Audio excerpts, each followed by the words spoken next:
നാളെ ഒരു സുപ്രഭാതത്തിൽ സ്മിത ചേച്ചി ഒരു പ്രൊഡ്യൂസറായിട്ട് ഞാൻ പ്രൊഡ്യൂസ് ചെയ്തായിട്ട് എന്താ നിൽക്കും. എനിക്ക് ഒരു സിനിമയിൽ അഭിനയിക്കാൻ ഒന്ന് വിജയ് ചേട്ടൻ വിളിച്ചു കഴിഞ്ഞാൽ ഒരു ക്യാമിയോ റോളിൽ അതെന്താ ചേട്ടാ ഇവർക്ക് അതെന്താ ചേച്ചി 8:45 എന്നൊരു ടൈം ഉണ്ടെങ്കിൽ നൈറ്റ് ഉറങ്ങിയിരിക്കും. 5 മണി എന്നൊരു ടൈം ഉണ്ടെങ്കിൽ അമ്പലത്തിലായിരിക്കും. ഇത് രണ്ടും സ്മിത കൃത്യ 4:30 മണിക്ക് കഴിഞ്ഞ ഇത്രയും വർഷമായിട്ട് 15 വർഷമായിട്ട് 10 വർഷമായിട്ട് നാട്ടിലുണ്ട്. ഈ 10 വർഷത്തെ ഡെയിലി സ്കെഡ്യൂളാണ് പറയുന്നത്. 8:45 9 മണിയൊക്കെ മിഡ് നൈറ്റ്. ഈ ചേട്ടൊക്കെയാണെങ്കിൽ ദിവസം തുടങ്ങുന്നതിന് 9 മണിക്കാണ് 9 PM. ഞാൻ ചിലപ്പം വെളിയിലായിരിക്കും 4 മണിക്കൊക്കെ. സ്മിത എനിക്കറിയാം സത്യമാണ്.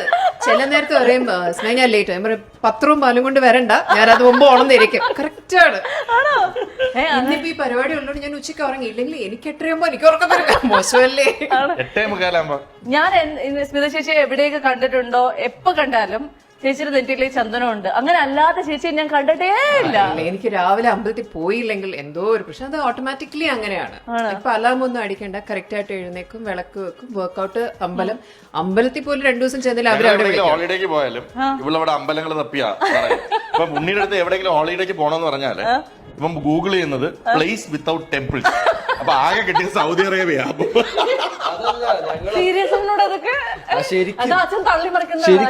അതല്ല ഞാനും അപ്പൊ അച്ഛൻ ഒരു ദിവസം ഭയങ്കര ഇതില് എടാ നമുക്ക് ഹോങ്കോങ് പോവാന്ന് പറഞ്ഞ് ഹായ് ഹോങ്കോങ് സന്തോഷത്തോടെ പോയി. അവിടെ ചെന്ന് കുറച്ച് ഫുൾ നിങ്ങള് ഇതായി അപ്പൊ തന്നെ അമ്മ വിചേട്ടാ ഇവിടെ ഒരു ബുദ്ധന്റെ അമ്പലമുണ്ട്, വലിയൊരു ബുദ്ധനുള്ള. പിള്ളേരെ പറഞ്ഞു പറ്റിക്കുന്നവരെ നാളെ ഞങ്ങള് കൊണ്ടുപോയില്ല.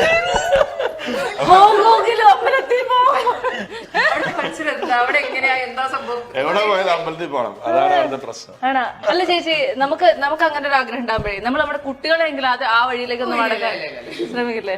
തപ്പൂലെന്ന് തോന്നല്ലേ ഫോക്കസ്? അല്ല അങ്ങനെയില്ല, ഞാൻ ഫോഴ്സ്ഫുള്ളി ആരെയും കൊണ്ട് ചെയ്യിപ്പിക്കാറില്ല.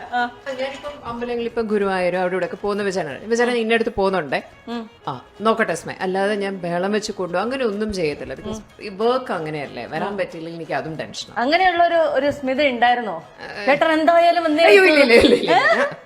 ഞാൻ അങ്ങനെ ഞാൻ വിജയനും കൂടെ വേണ്ടിട്ടല്ലേ പോകുന്നത്, പിന്നെ കുഴപ്പമില്ല. ആണ് ചേട്ടാ, എന്തൊരു അണ്ടർസ്റ്റാൻഡിംഗ് ആയ വൈഫ്. ചേട്ടനെ ഇങ്ങനെ ട്രെയിൻ ചെയ്തെടുത്താണോ? കാരണം എന്റെ അറിവിൽ ഒരു ഭാര്യമാരും ഇങ്ങനെയല്ല, ഞാൻ അടക്കം ചേച്ചിനെ ഇങ്ങനെ ട്രെയിൻ ആക്കി എടുത്താണോ? കാരണം വിജയന്റെ ഓരോ സക്സസ് വരുമ്പോഴേക്ക് ടെൻഷൻ കൂടും.